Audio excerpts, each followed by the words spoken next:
Par temps clair et même sous la pluie, vous partirez si le cœur vous en dit de Port-le-Nez, ancien petit port qui abritait autrefois des tonniers à voile.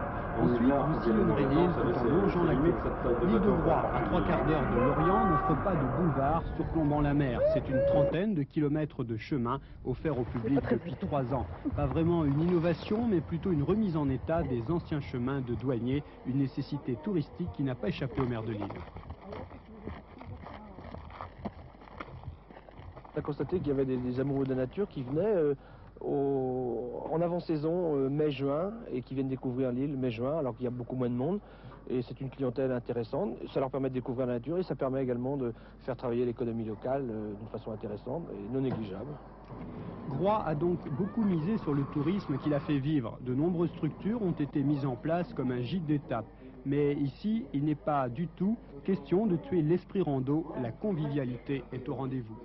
Le principe des gîtes est effectivement une forme d'hébergement très sobre, à savoir que le confort est prévu pour des séjours de courte durée, hein.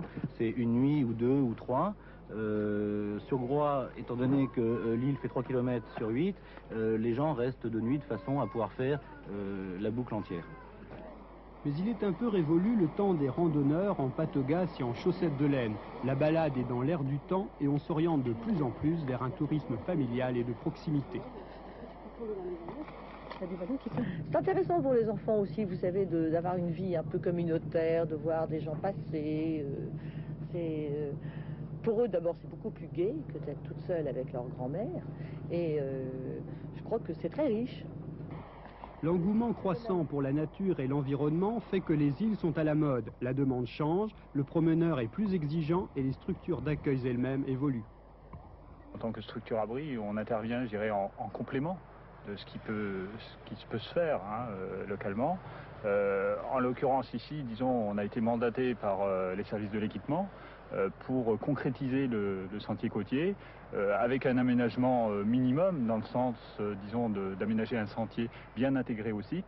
Les gens font de la balade pour la détente et quelquefois d'une manière sportive, mais ils le font beaucoup pour aller découvrir des lieux auxquels ils ne peuvent pas accéder autrement.